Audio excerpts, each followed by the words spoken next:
Hey guys, we got pressed last night, full court press, or at least they tried to press the first quarter. I think they did about 3 or 4 times where they came out of it pretty quickly. I want to show you what we use. Growing up, we used the 2-1-2 pretty much to beat any full court press on us. Two guard. We put usually our three or an aggressive two in the middle and tried to get the ball just to attack. Our 4 and 5 were cleared down under the basket.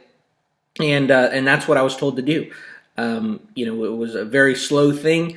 I remember the night before we got pressed for a team meeting, the coach had everybody stand up, hold their breath for 10 seconds, and let us know how long it was. And that was good at the time.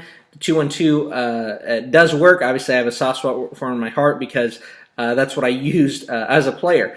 But when I came across this 1-4, it's just super easy to teach. To coach, and it doesn't take any super high quality skill guys to run it, which I feel like is the best offenses usually to run, the best press breakers to run, because if you can get 5 guys who aren't necessarily high skill guys, it doesn't take anything special, that even when it breaks down, that their abilities will come to rise. So even if the guys are not great passers, you give them easy passes to make. Even if they're not great dribblers, you give them easy dribbles to make. And this 1-4 press break, that's what it does for me. So I think the most common type of full court press, especially a few years ago, VCU ran it, and they had a few deep tournament runs back when Shaka Smart was there, and I know that he's left there, but it seems like everybody wanted to run this, and everybody's still trying to run it.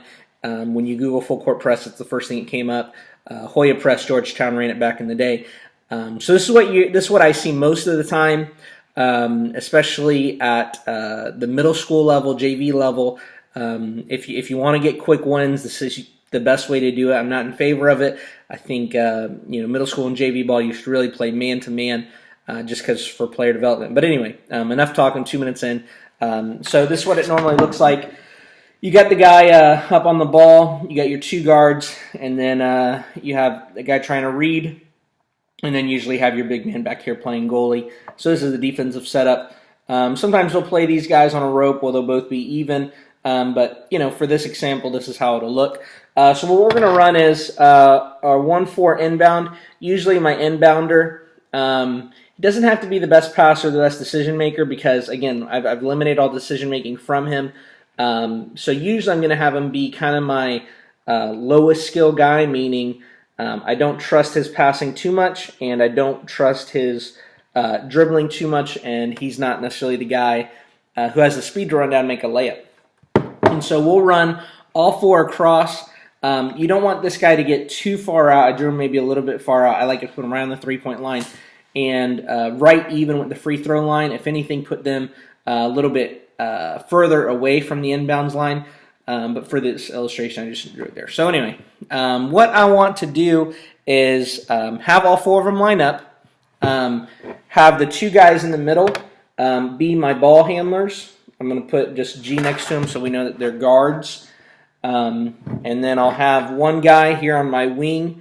I want him to be my fastest player. I know it's written backwards, sorry, but I want this guy to be my fastest player, and usually this guy to be my tallest player.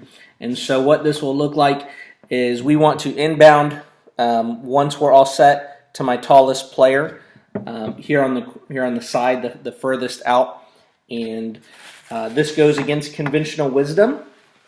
But when you see what will happen, you'll understand why. So we get the ball to him. I got my 2 guards beside him, and the second that pass happens, everybody is starting to move. And so the trap is going to come at him from the inside. The backside guard is going to slide over to get one away. These guys are coming over to trap. As if they're a well-coached team, they'll know you don't want to trap the biggest guy necessarily. You just want him to pass the ball because he's going to pass it over you anyways. But hopefully we're going to catch him so quickly in that position, which we normally do. So they're going to be coming over, but they're going to be late. And so my inside guard here, he's already making a break. We want him to come down the sideline. And so if no one covers him, since they're going to have their guy here in the middle. If he does not come to him right away, or if he is trailing him, go ahead and give him the ball. More often than not, this guy, if he's playing heads up, he will move down the sideline because that's the easiest one away for your guy to make here. So if their guy, we'll erase him from there. If he does come over and cuts your guy off, you still want him to continue on that path, which leads really the guy you want it to get to is your point guard. The second guy in that started here on the elbow. So once he clears out that way, you want your point guard to just come and get the ball right away, right down the middle. And this guy, I told you you wanted him to be your fastest guy because he's going straight to the basket.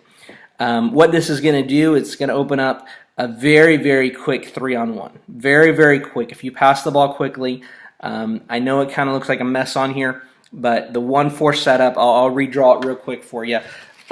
This, again, last night, a team tried to come out and press us. I didn't even have to call out press breaker. The guys knew. They lined up. I have my big man that we have the ball going to is a decent dribbler, but if anything, I usually tell him, don't dribble, don't dribble. So again, what we're looking for is to get the ball here quickly. This guy is running in and then down the lane. The guard is running up through the middle. And if this guy gets the ball, usually we want him to pass it right back to our point guard. And then this guy is running just straight down the lane. He's there just trying to hold the spot to give us proper balance. Because what will happen is their center, usually their worst guy who's not expecting anything too quick, thinking he's going to be able to play goalie and hang out down here, is going to get exploited because we're about to have a 3-on-1 with 2 of our best ball handlers and our fastest guy running down the lane right at him. Super, super simple play. I tell my inbounder just to stay back because we're probably going to get a layup on it. And even the passer, I usually tell him to stay back too because, again, we're going to get a layup. We got 3-on-1. And if the guy in the middle on their press is playing heads-up ball, maybe we'll get a 3-on-2. But the 3 guys down here, they're going to be running toward the ball and filling in lanes, getting one away. They're just going to be too late. So it takes good, sharp passing, takes practice.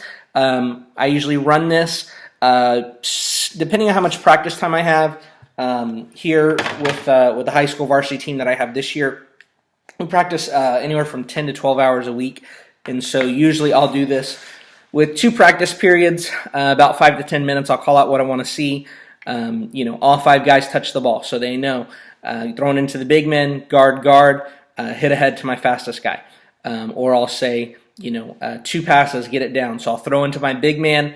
We'll say that their press gets sucked way up, and I'll have my big man chuck it down to my guy streaking down the sideline. So again, different things we'll call out. All 5 run down, set it back up. All 5 set it back up. All 5 set it back up.